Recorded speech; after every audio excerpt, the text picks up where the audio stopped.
A profecia que nós vamos estudar hoje com vocês é Daniel capítulo 8. Não vamos estudar hoje ainda as 2.300 tardes e manhãs com todo aquele gráfico, porque isso está no capítulo 9 de Daniel. Mas esta é a introdução das 2.300 tardes e manhãs. Capítulo 8, a restauração do santuário celestial. No ano terceiro do reinado do rei Belsazar. O terceiro ano do reinado de Belsazar é o ano 551 a.C. Eu, Daniel, tive uma visão depois daquela que tivera a princípio. A visão da qual ele está se referindo é do capítulo 7. Daniel sugere que existe uma relação entre o capítulo 7 e o capítulo 8. Em Daniel capítulo 7, que nós já estudamos, temos ali 8 grandes épocas. Começando com Babilônia, representada pelo leão, não é? Depois a Medopérsia, representada pelo urso. Depois a Grécia, representada pelo leopardo. Depois Roma Imperial, representada pelo animal terrível com 10 chifres. Depois a divisão do Império Romano em 10 nações. E depois o surgimento de um chifre pequeno, que é Roma Papal, no meio dos 10. E então o capítulo 7 fala no verso 26 do juízo celestial, que seria estabelecido depois de um tempo, 2 tempos, metade de um tempo. Ou seja, o capítulo 7 indica que o juízo celestial seria estabelecido depois de 1798, quando acabaram os 1260 anos de perseguição. E então vem a segunda vinda de Jesus. Estes são os grandes marcos do capítulo 7. Agora, o capítulo 8 recapitula o surgimento e a queda dos impérios e então se concentra especificamente num período de tempo conhecido como juízo celestial. Daniel não entendeu a visão do capítulo 8, mas um ser majestoso, com semelhança de homem e com voz de homem, ordenou a Gabriel, o anjo Gabriel, que explicasse a visão para Daniel. Isso nós vemos no verso 15 e 16 do capítulo 8. Aqui lemos: E aconteceu que, havendo eu, Daniel, visto a visão, busquei entendê-la. E eis que se me apresentou diante uma como semelhança de homem, e ouvi uma voz de homem nas margens do Ulai, a qual gritou e disse: Gabriel, dá a entender a este a visão. Percebam que é a primeira vez que surge no livro de Daniel a expressão de que Daniel não entendeu a visão. A Bíblia revela que Gabriel é o anjo que assiste diante de Deus. Lucas capítulo 1, verso 19. O poderoso ser que deu ordem para Gabriel, dizendo: explica para este a visão, é o próprio Jesus Cristo, o Filho do Homem. É, portanto, do interesse de Jesus que nós compreendamos a profecia do capítulo 8 de Daniel, porque ela tem aplicação para o tempo do fim. A Bíblia diz: ao fim do tempo. Capítulo 8, verso 17 diz: entende, filho do homem, porque esta visão se realizará no fim do tempo. Nós estamos vivendo no fim do tempo. E esta profecia diz respeito aos nossos dias. Vamos iniciar então com o verso 3, onde fala do primeiro império mundial. Então levantei os olhos e vi, e eis um carneiro estava diante do rio, o qual tinha 2 chifres, e os 2 chifres eram altos, mas um mais alto do que o outro, e o mais alto subiu por último. A interpretação deste simbolismo você vê no verso 20. No mesmo capítulo 8, verso 20, explica o que é este carneiro. Aquele carneiro que viste, com os 2 chifres, são o quê? Os reis da Média e da Pérsia. Portanto, a Bíblia vai dando a profecia, e a própria Bíblia vai dando a interpretação da profecia. A profecia bíblica não fica a critério humano interpretá-la. Não, Deus mesmo dá a interpretação. Por isso é segura. Esse carneiro com 2 chifres representa então a Medopérsia. O próprio anjo deu a interpretação. Embora a Pérsia tenha surgido depois da Média, ela se tornou o poder dominante. Por isso, um chifre era mais alto do que o outro. Ciro, o persa, rebelou-se contra o seu avô, o rei Astíages, da Média, no ano de 553 a.C. Os medos, porém, não foram tratados como inferiores. embora tenham sido derrotados pelos persas, os medos se tornaram aliados dos persas. E houve então uma parceria entre os medos e os persas. O verso 4 diz assim, do capítulo 8, verso 4, que este carneiro dava marradas para o ocidente e para o norte e para o meio-dia, e nenhum animal podia estar diante dele, nem havia quem pudesse se livrar da sua mão, e ele fazia conforme a sua vontade e se engrandecia. Então aí mostra as conquistas feitas pela Pérsia. Em 547, 4 anos depois da visão de Daniel capítulo 8, Ciro, o persa, anexou a Lídia ao seu reino. Em 538, ele derrotou Babilônia e anexou-a ao seu reino. Em 525, ele derrotou o Egito, anexou ao seu reino. E quando Dario, seu tio, morreu, cerca de 2 anos mais tarde, Ciro assumiu o governo de tudo. No verso seguinte, irmãos, o verso 5 apresenta então o surgimento da Grécia. Vamos ler então o verso 5 em diante. Estando eu observando, eis que um bode vinha do ocidente sobre toda a terra, mas sem tocar no chão. Esse bode tinha um chifre notável entre os olhos. Dirigiu-se ao carneiro que tinha os 2 chifres, o qual eu tinha visto diante do rio, e correu contra ele, com todo o seu furioso poder. Vi-o chegar perto do carneiro, e enfurecido contra ele, o feriu e lhe quebrou os 2 chifres, pois não havia força no carneiro para lhe resistir. E o bode o lançou por terra, e o pisou aos pés, e não houve quem pudesse livrar o carneiro do poder dele. Qual é a interpretação deste bode com um chifre grande? Você pode ver a interpretação no verso 21, capítulo 8, e o verso 21. Mas o bode peludo é o rei da Grécia, e a ponta grande que tinha entre os olhos é o rei primeiro. O primeiro rei é representado pelo chifre grande que existia no bode. Alexandre o Grande foi o primeiro rei da Grécia, quem estabeleceu o Império Grego.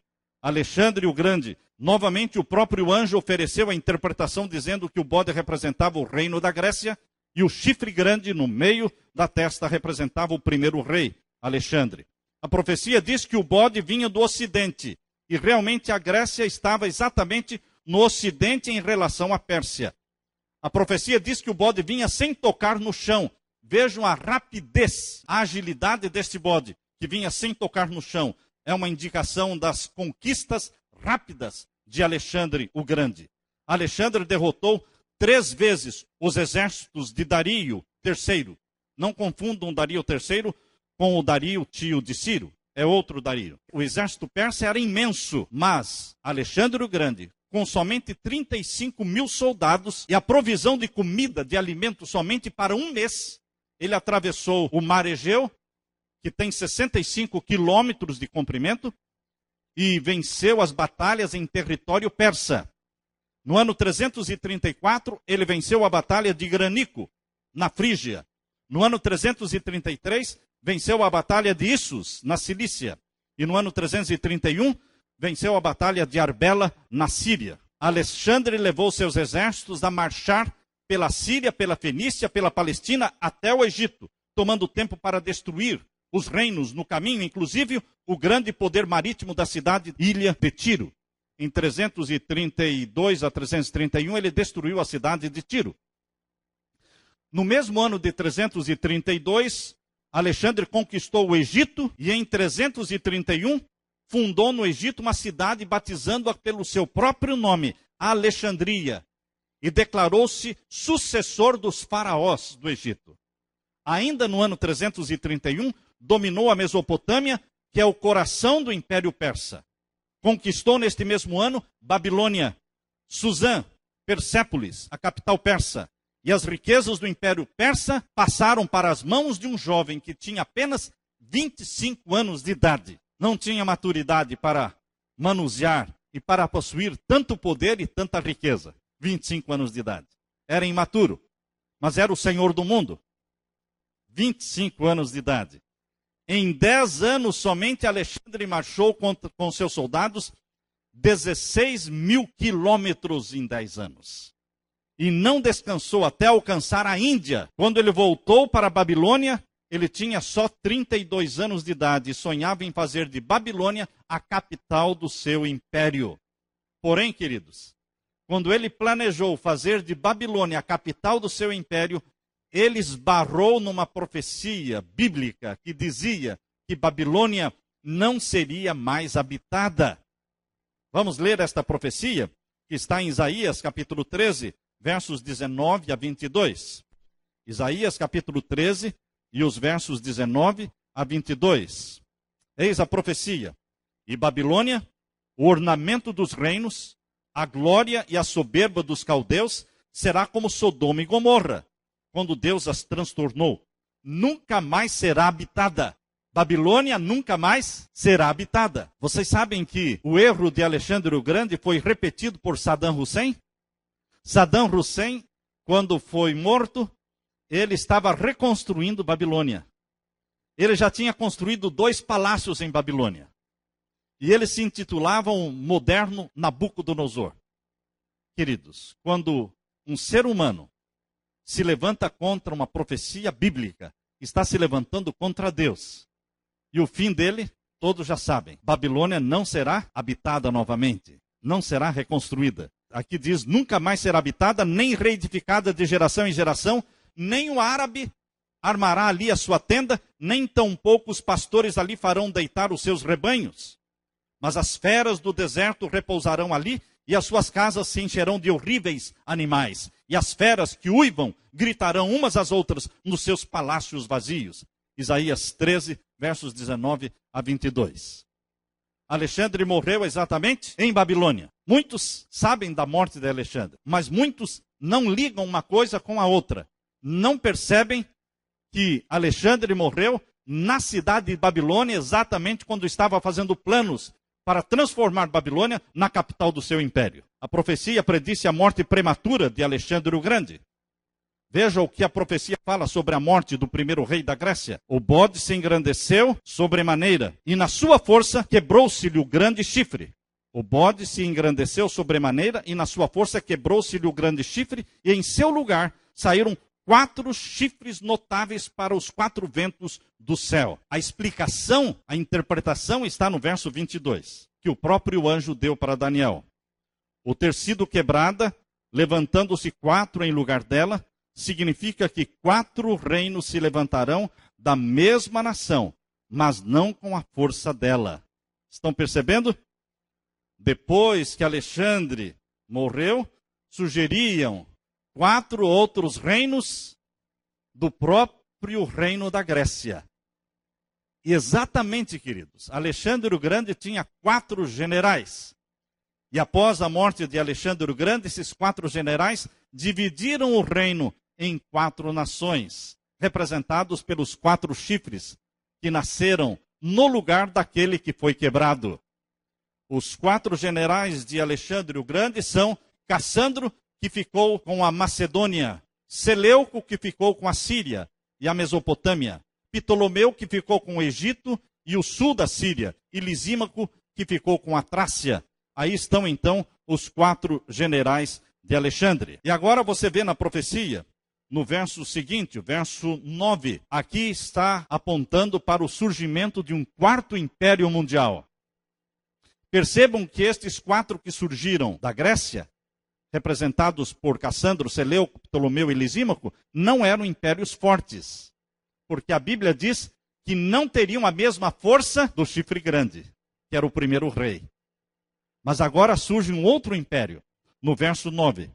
Vamos ler, capítulo 8, verso 9. E de uma destas nações, de uma destas direções, saiu uma ponta muito pequena, a qual cresceu muito para o meio-dia, para o oriente e para a terra formosa. E se engrandeceu até o exército do céu, e alguns do exército e das estrelas deitou por terra e as pisou, e se engrandeceu até o príncipe do exército. Este reino representado pelo chifre pequeno, pela ponta pequena, que surgiu, Cassandro, Seleuco, Ptolomeu e Lisímaco. A ponta pequena viria de uma destas direções. E realmente, queridos, esse chifre pequeno representa Roma. Um chifre pequeno que se engrandeceu até ao exército do céu. O exército do céu é o povo de Deus na terra. Este poder se levantaria contra o exército do céu. Mais ainda, se engrandeceu até ao príncipe do exército. O príncipe do exército do céu é Jesus. Este poder que viria depois da Grécia se levantaria não somente contra os cristãos, mas se levantaria também contra o fundador do cristianismo, o príncipe do exército do céu. Aí está falando de Roma. Em Daniel capítulo 7, observamos o surgimento e a queda de Babilônia, Medo-Pérsia, Grécia e, por fim, Roma imperial. E no meio dos 10 chifres, representando as 10 nações do capítulo 7 de Daniel, surgiu um chifre pequeno, que era Roma papal. Só que no capítulo 8, Daniel não faz diferença entre Roma papal e Roma imperial. Daniel, no capítulo 8, fala do chifre pequeno que surgiu depois da Grécia, e ele não faz distinção entre Roma imperial, pagã, e Roma papal, Roma religiosa. Ele apresenta como sendo um só poder. Era um sistema político religioso que surgiria e que perseguiria o exército do céu e se engrandeceria até o príncipe do exército. Aí diz o capítulo 8 e o verso 10. Se engrandeceu até o exército do céu e alguns do exército e das estrelas deitou por terra e as pisou.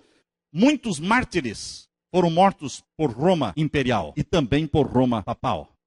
O mesmo que Roma imperial fez, Roma papal também fez. Roma imperial matou os cristãos, Roma papal também matou mais cristãos do que Roma imperial. Porque só Roma papal matou mais de 50 milhões de cristãos. O Coliseu romano, que foi construído no primeiro século, foi construído por Vespasiano, imperador de Roma, e por Tito, o mesmo que destruiu a cidade de Jerusalém no ano 70, Tito.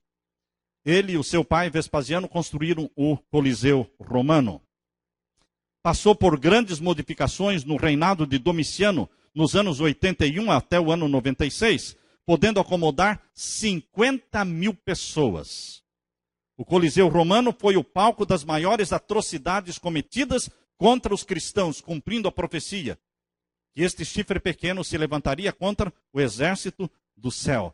Foram milhares mortos no Coliseu romano, e o sangue dos santos do Altíssimo ali foi derramado como semente plantada, produzindo milhares de novos conversos para o cristianismo. Roma pagã, porém, não matou mais cristãos do que Roma papal. Roma sempre Roma. Por que Daniel no capítulo 8 não faz distinção entre Roma pagã e Roma papal? Porque Roma papal também é Roma pagã. É um engano você pensar que Roma papal é uma Roma diferente. É a mesma Roma pagã. Porque Roma papal proclama diante do mundo não o cristianismo, e sim o romanismo. É o romanismo.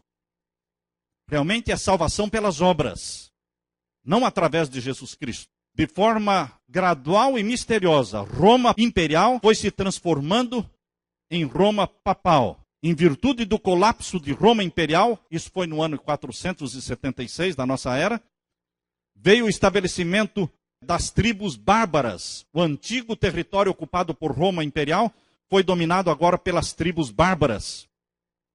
E a igreja de Roma se tornou progressivamente mais poderosa com a conversão de Clovis. Quando Clovis se converteu em 496, rei dos francos, ele usou o seu exército para guerrear as batalhas papais.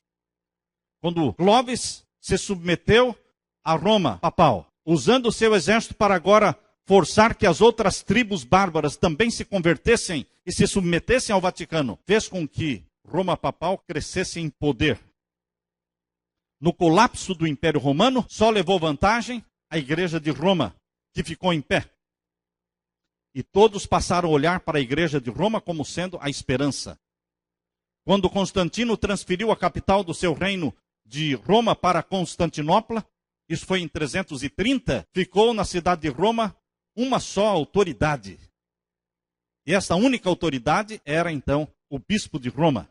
Portanto, meus queridos, o poder que veio após os reinos gregos na história foi Roma pagã e em seguida Roma papal. O fato de que a profecia diz que o chifre pequeno deveria se tornar sumamente grande poderoso, em contraste com a Medopérsia, derruba a ideia de que este chifre pequeno representa Antíoco Epifânio.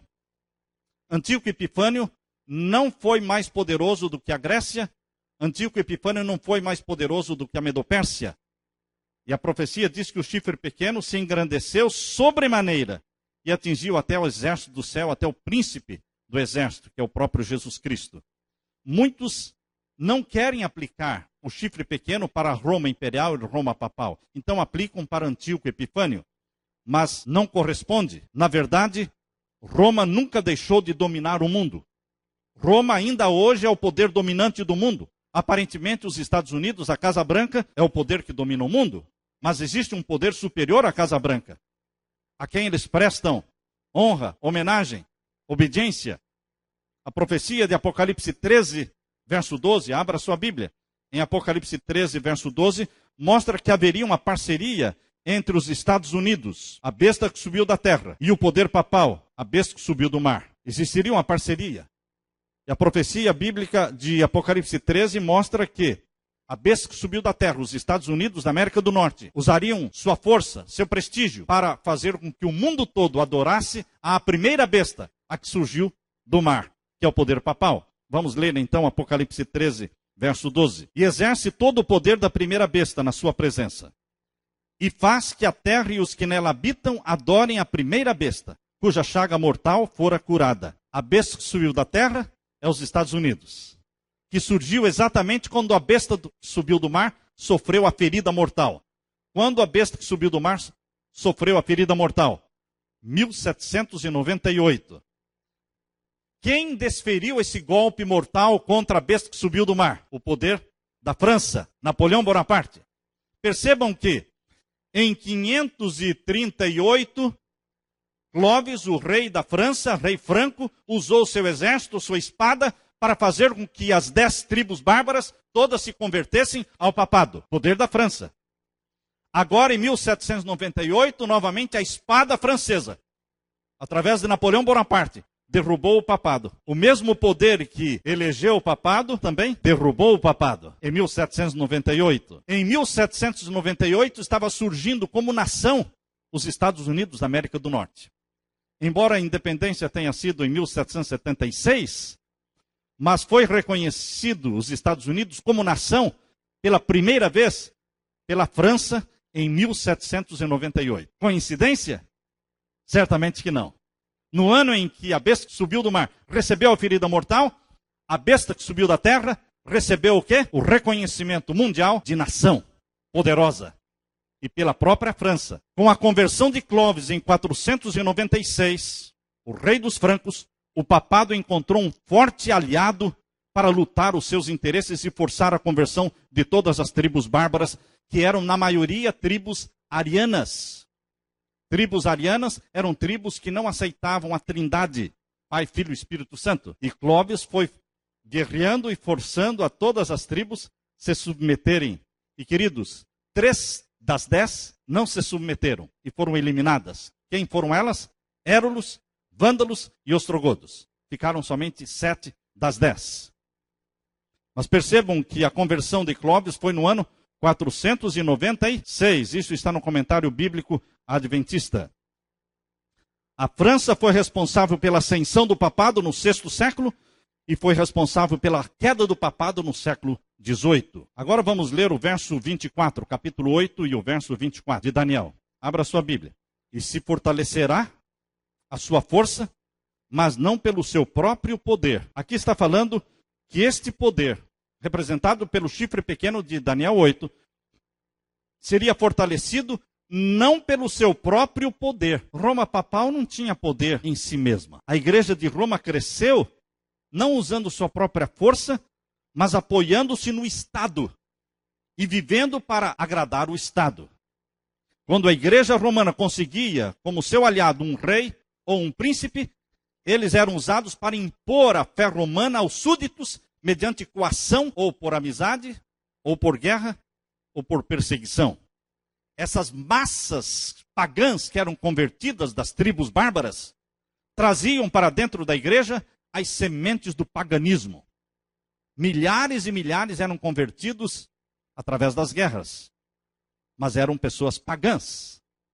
Foi nesse período que o paganismo veio para dentro da igreja cristã.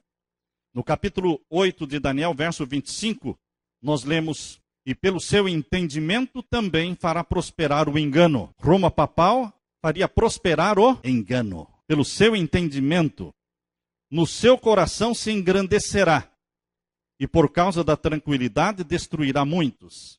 Quem desconfia do poder papal? Um poder tranquilo, um poder sereno, sorridente, amável com todos, fala mansa, aceito em todos os países. Por isso diz aqui, pelo seu entendimento, ou seja, o poder papal cresceu por entendimento. Ele mesmo não faz guerra. Outros fazem guerra por ele. Fará prosperar o engano. No seu coração se engrandecerá e por causa da tranquilidade destruirá muitos. Ninguém destruiu mais pessoas do que o poder papal. As estatísticas mais suaves falam de 50 milhões de mártires durante as inquisições papais. E se levantará contra o príncipe dos príncipes.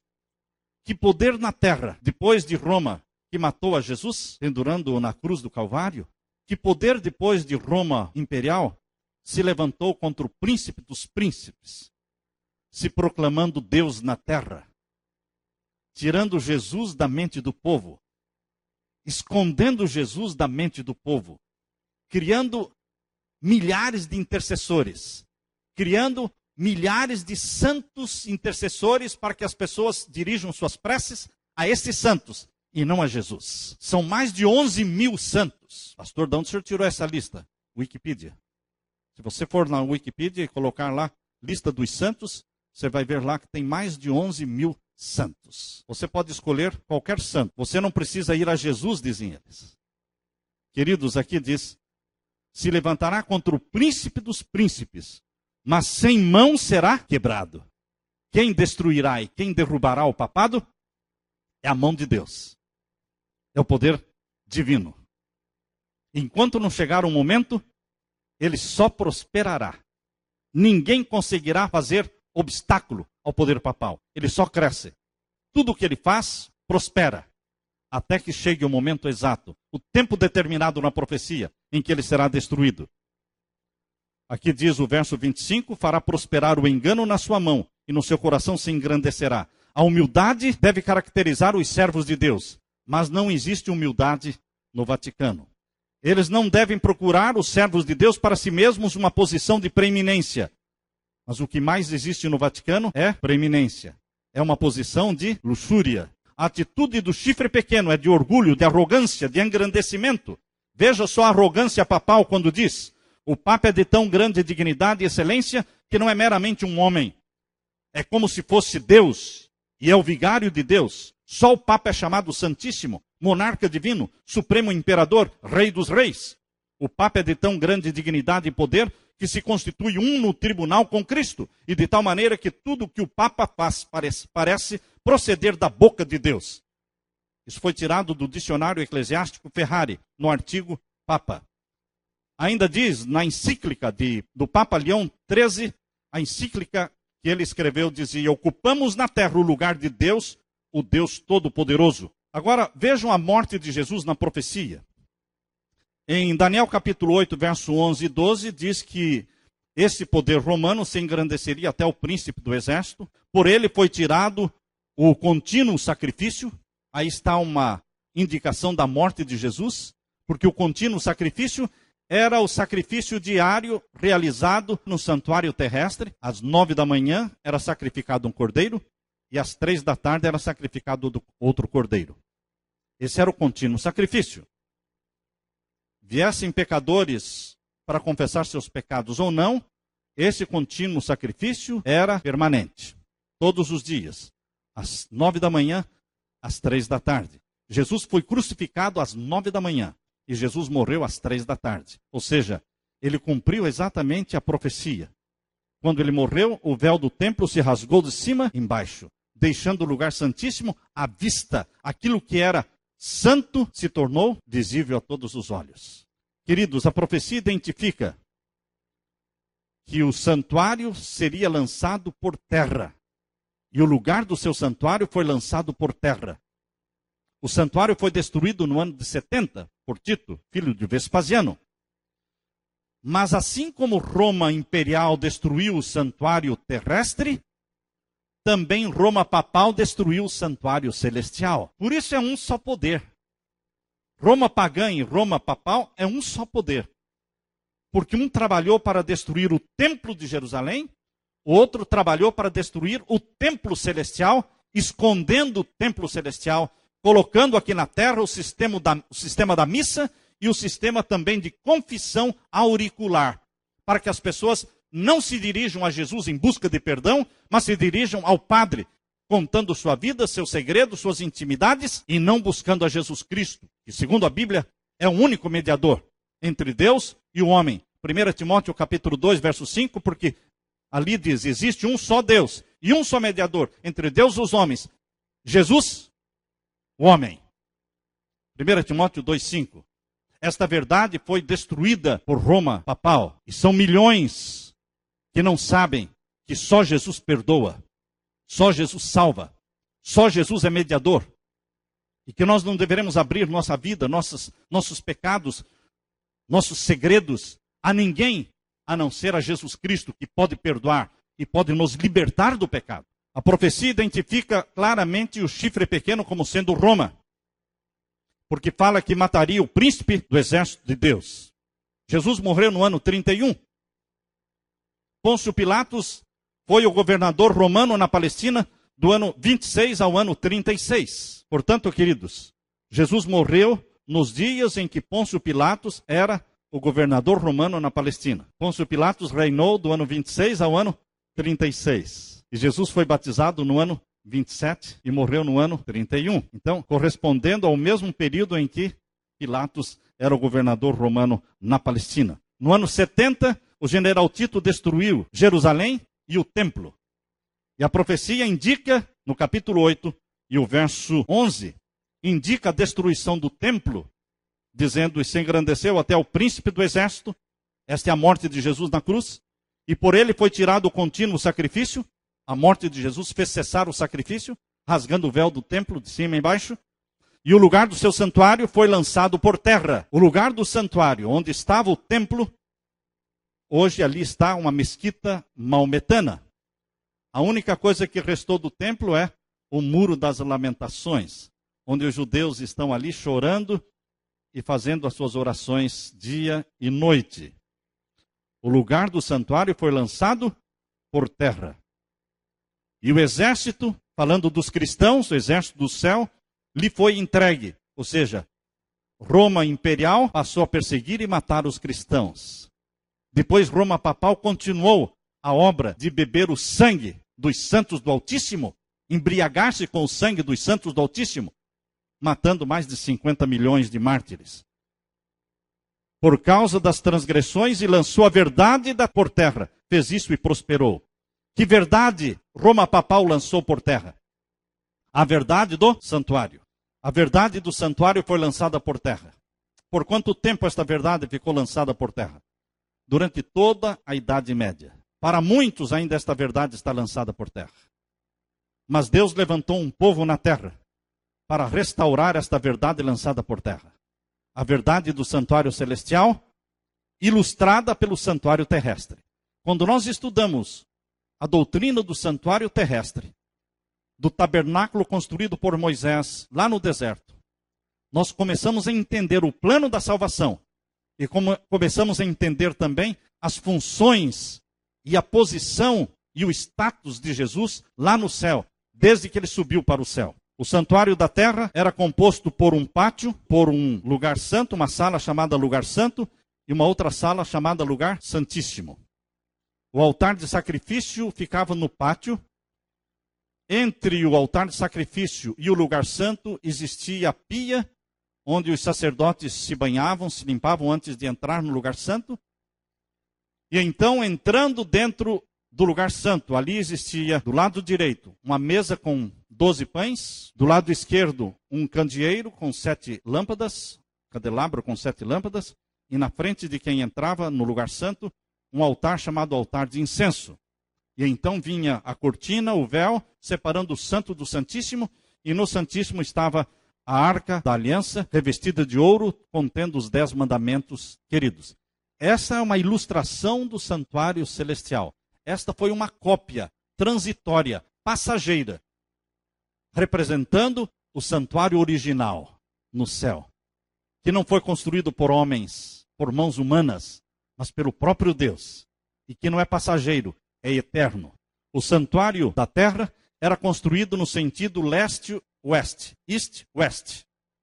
Obrigatoriamente, a pessoa que entrava no pátio para adorar, para fazer os sacrifícios, confessar os seus pecados, ele, ao entrar no pátio, ele estava dando costas para o leste, nascente do sol. Propositalmente, Deus fez isso. Porque nos dias em que Moisés construiu o tabernáculo no deserto, Babilônia já era forte. Era já o quartel-general de Satanás. A adoração ao sol já era muito forte. O Egito, onde o povo de Deus esteve lá por mais de 400 anos, o Egito era sumamente adoradores do sol, representado pelo obelisco. Muitos dos obeliscos que vocês veem espalhados em Roma, na cidade de Roma existem 13 obeliscos. A maioria deles veio do Egito. O obelisco representa o Deus Sol, Deus Osíris. E queridos, quando Deus mandou construir o tabernáculo, mandou construir no sentido leste-oeste, para que as pessoas se ajoelhassem em direção ao oeste, dando costas para o sol. Em Ezequiel capítulo 8, Deus disse, veja só Ezequiel, capítulo 8, veja que profanação.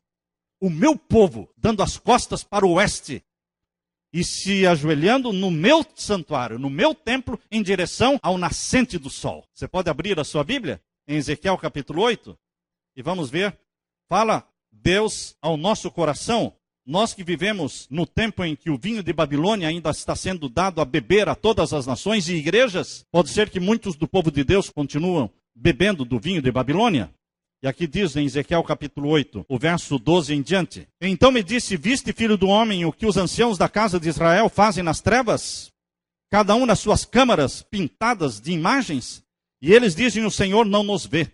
O Senhor abandonou a terra. E disse-me, tornarás a ver ainda maiores abominações do que as que estes fazem. E levou-me à entrada da porta da casa do Senhor, que está da banda do norte. E eis que estavam ali mulheres assentadas chorando por Tamuz. Tamuz era filho de Bel, filho de Semíramis, o deus Sol e a deusa Lua de Babilônia. Tamuz é conhecido como o Messias pagão, que nasceu no dia 25 de dezembro. As mulheres do povo de Deus estavam ali chorando por Tamuz. E disse-me, viste, filho do homem, verás ainda abominações maiores do que estas. Maior abominação do que as mulheres chorando por Tamuz. Qual é? Está no verso 16. E levou-me para o átrio interior da casa do Senhor, dentro do templo do Senhor. E eis que estavam ali à entrada do templo do Senhor, entre o pórtico e o altar, cerca de 25 homens, de costas para o templo, de costas para o oeste e de frente para o leste, nascente do sol. De costas para o templo do Senhor e com os rostos para o oriente. E eles adoravam o sol virados para o oriente. Então me disse, viste, filho do homem, há coisa mais leviana para a casa de Judá do que estas abominações que fazem aqui? Este vinho de Babilônia, de adoração ao sol, continua ainda hoje. Lembrem-se, queridos, que o vinho de Babilônia não é somente o domingo como Sunday, dia do sol. Também é vinho de Babilônia, dies Natalis Solis Invicti, 25 de dezembro. Também é vinho de Babilônia.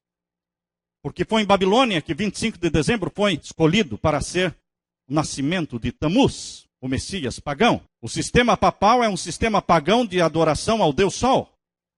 O obelisco egípcio localizado no centro da Praça da Basílica. No centro da Praça da Basílica de São Pedro. Existe o obelisco.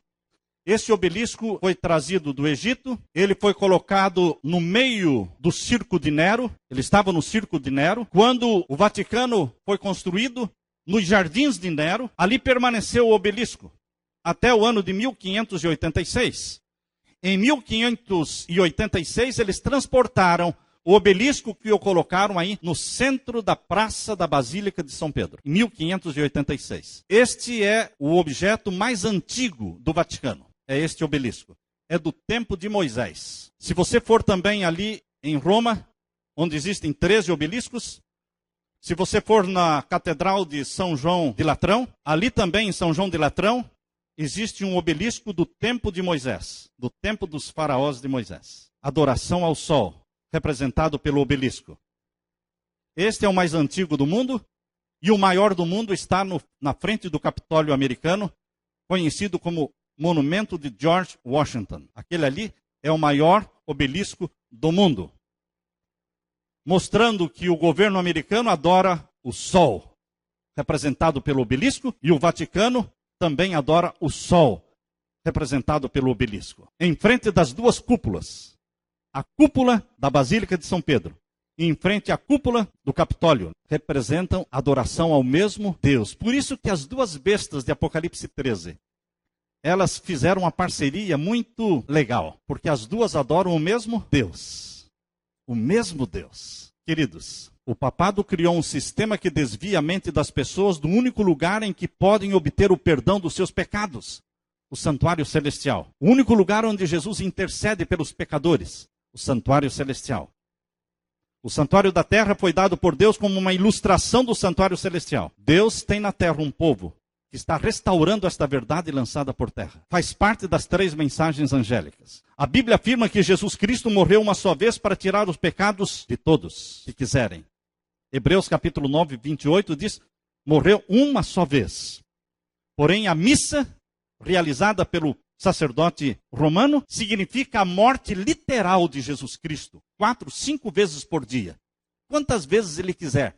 Ele mata literalmente Jesus. Quando a Bíblia diz que Jesus morreu uma só vez. A confissão auricular tem sido o mais sutil e o mais vil instrumento de Satanás para explorar os pobres pecadores que abrem o coração e expõem as suas fraquezas aos lobos do rebanho. O ex-padre Charles Chiniquy, que exerceu o sacerdócio católico por 50 anos, falando sobre a confissão auricular, e disse que a confissão auricular é um poço profundo de perdição ao sacerdote. Confissão auricular não é um poço profundo de perdição só à vítima que confessa e que depois é explorada. Também é um poço de perdição para o próprio sacerdote que ouve as confissões e depois tira vantagem delas. É um sistema corrupto que impede as pessoas de penetrarem no santuário do céu e confessarem seus pecados a Jesus. O sacerdote católico é um pecador que também necessita do perdão. Mesmo os papas precisam escolher um confessor jesuíta e confessar semanalmente. Vocês sabiam que só um jesuíta pode ser o confessor do Papa? Existem muitas ordens no Vaticano, mas só um jesuíta que pode ser o confessor do Papa. E ele tem que confessar semanalmente. Papas e sacerdotes não dirigem seus olhos ao santuário celestial em busca de perdão. A Bíblia fala claramente que Jesus se assentou no céu como único mediador entre Deus e os homens. Hebreus capítulo 8, verso 1, nós lemos. Hebreus capítulo 8, verso 1. Ora, a suma do que temos dito é que temos um sumo sacerdote tal, que está sentado nos céus, à destra do trono da majestade.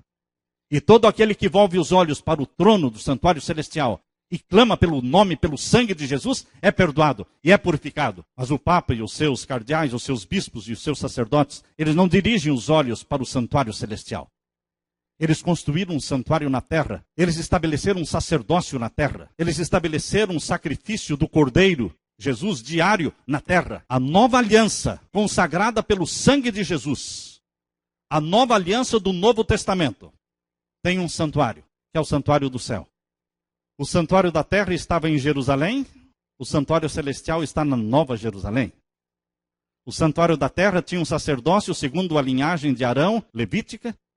O sacerdócio do céu tem uma linhagem sem genealogia sacerdotal, mas um sacerdócio instituído diretamente por ordem divina. Assim como Melquisedeque foi instituído sacerdote por ordem divina. Antes de os levitas existirem, antes de Abraão nascer, nasceu Melquisedeque, que era mais velho do que Abraão, e foi escolhido por Deus para ser sacerdote do Deus Altíssimo, sem ser da tribo de Levi, sem ter nascido sacerdote, sem ter pai, sem ter mãe, sem ter começo de dias, nem fim de dias, na genealogia sacerdotal. Assim também Jesus não era da linhagem sacerdotal, mas foi feito sacerdote pela palavra do Deus Pai. E ele, quando subiu ao céu, ele foi entronizado no santuário do céu como nosso sacerdote. E em 1844, no final dos 2.300 anos, ele penetrou no Santíssimo do Santuário Celestial, acumulando a função de juiz do tribunal celestial. Essa é a verdade, meus queridos, que o papado tem tentado destruir e esconder do povo, criando mais de 10.000 santos, mediadores oferecidos pela Igreja de Roma. A ideia é que cada pessoa escolha o seu santo. Se o seu problema é casamento, é Santo Antônio. Se o seu problema é dívida, tem um santo para as dívidas. Se você é motorista, tem o santo dos motoristas. Enfim, eles criaram um santo para tudo. Para que essas pessoas precisam de Jesus? Para quê? Por isso eles destruíram a verdade do santuário celestial. Mas o santuário celestial é o próprio centro da obra de Jesus em favor dos homens. Diz respeito a cada alma que vive na terra. Abre diante dos nossos olhos o plano da redenção, conduzindo-nos através do tempo ao próprio fim e revelando o triunfante resultado da controvérsia entre a justiça e o pecado. É de máxima importância que todos investiguem estes assuntos do santuário. Jesus se qualificou para ser não somente representante do homem, mas seu advogado, de modo que toda alma, se desejar, possa dizer: tenho um amigo no tribunal celestial. Tenho um sumo sacerdote que é sensível ao sentimento das minhas enfermidades. Não preciso de um pastor ou de um sacerdote para ouvir minhas confissões na terra. Não preciso. Jesus é este advogado, é este amigo. Jesus Cristo, o sacerdote e sumo sacerdote do santuário celestial. O cristianismo é uma religião fundamentada na nova aliança do Novo Testamento, centralizado no ministério mediador de Jesus no santuário celestial. O papado criou uma religião rival do cristianismo, chamada romanismo. Romanismo não é cristianismo. Romanismo é a exaltação do papado, acima de tudo e de todos. E a nova ordem mundial será dominada pelo romanismo, colocando o Papa como cabeça do mundo. Até quando a verdade do santuário celestial seria pisada por terra? No capítulo 8, versos 13 e 14, irmãos, de Daniel, capítulo 8, versos 13 e 14, nós lemos: Depois ouvi um santo que falava, e disse outro santo àquele que falava: Até quando durará a visão do sacrifício diário e da transgressão assoladora? Visão na qual é entregue o santuário e o exército a fim de serem pisados? E ele me disse: Até 2.300 tardes e manhãs, e o santuário será purificado. A palavra usada, santuário será purificado, pode ser também entendida pela expressão, o santuário será restaurado.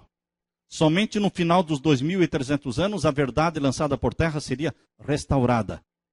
E começaria então o juízo celestial. Deus, que conhece o fim, desde o princípio, viu que a verdade acerca de Jesus e o seu ministério sacerdotal no céu seria substituído por um sistema apóstata chamado de missa e confessionário auricular. A missa pretende ser uma espécie de sacrifício contínuo, mas, queridos, a profecia mostra que no final dos 2.300 anos, a verdade seria restaurada, a verdade do santuário. E a lei de Deus pertence à doutrina do santuário, porque a lei de Deus está no lugar santíssimo do santuário. Nós lemos então em Daniel capítulo 8, verso 14, até 2.300 tardes e manhãs. As palavras hebraicas usadas em Daniel 8,14 para tardes e manhãs é erek, boker. São as mesmas palavras usadas na descrição dos dias da criação em Gênesis capítulo 1, onde Deus fala, houve tarde e manhã, primeiro dia, houve tarde e manhã, segundo dia. Lá em Gênesis capítulo 1, a expressão hebraica é a mesma, erek, boker. Isso nos ajuda a entender que tarde e manhã é uma expressão hebraica para um dia. Os antigos eruditos judeus interpretavam as 2.300 tardes e manhãs como sendo 2.300 dias. Como em profecia um dia equivale a um ano, então os 2.300 dias devem ser entendidos como sendo 2.300 anos. Esses 2.300 anos nós vamos estudar no próximo estudo. É o estudo do capítulo 9 de Daniel. Vamos ler agora o capítulo 8, verso 19. E disse: Eis que te farei saber o que há de acontecer no último tempo da ira. porque ela se exercerá no determinado tempo do fim. E agora, no verso 26, capítulo 8, verso 26. E a visão da tarde e da manhã que foi dita é verdadeira. Tu, porém, cerra a visão, porque só daqui a muitos dias se cumprirá. A outra tradução diz, daqui a dias muito distantes se cumprirá. Por isso, queridos, a profecia dos 2.300 anos se aplica aos nossos dias. Muitos interpretam a profecia dos 2.300 anos como se fossem 2.300 dias literais. Outros interpretam como sendo 2.300 sacrifícios. Eles dizem que existia um sacrifício de manhã e outro sacrifício à tarde. Então são 2.300 sacrifícios, equivalendo a 1.150 dias, sendo 2 sacrifícios por dia. Só que a expressão bíblica para o sacrifício diário não é tarde e manhã. A expressão bíblica para os sacrifícios diários era manhã e tarde. É parecido, mas é diferente. Manhã e tarde se refere aos sacrifícios diários. Mas quando a Bíblia usou aqui na profecia, a expressão tarde e manhã é a mesma expressão de Gênesis 1, se refere a um dia. A um dia de 24 horas. Mas em profecia, um dia vale um ano. Então seriam 2.300 anos. Esse período começou em 457 a.C. e acabou em 1844. A partir de 1844, a verdade lançada por terra começou a ser restaurada. Deus tem um povo na terra pregando esta mensagem. Faz parte das 3 mensagens angélicas. Porque a primeira mensagem angélica diz temer a Deus e dar-lhe glória, porque vinda é a hora do seu juízo. Então está falando do juízo celestial, que começou em 1844. Portanto, meus queridos, Deus está chamando um povo na terra para proclamar esta mensagem. Vivemos em tempo de juízo. Em breve Jesus Cristo dirá, basta, está feito, e lançará um incensário de ouro, cheio do fogo do altar, sobre a terra, e tudo cessará. A porta da graça se fechará. E Jesus Cristo sairá do lugar santíssimo. E lá no livro Grande Conflito diz que quando Jesus sai do lugar santíssimo, ele se demora ainda um pouco no lugar santo, e tira as vestes sacerdotais, e se veste com vestes reais, se preparando então para voltar à terra. E Jesus Cristo vai descer à terra, enquanto as 7 pragas estiverem caindo sobre a terra. Ele estará descendo para a terra, enquanto as pragas ainda estiverem caindo sobre a terra. Nós, como povo de Deus, que guardamos os mandamentos de Deus, como povo de Deus que entendemos a função de Jesus Cristo no santuário do céu, e que apelamos para Jesus Cristo como único sacerdote e mediador entre Deus e os homens, nós temos que proclamar essa mensagem ao mundo e preparar um povo para a volta de Jesus. Amém? Amém. Que a graça de Jesus esteja com você, meu irmão. Amém, Senhor.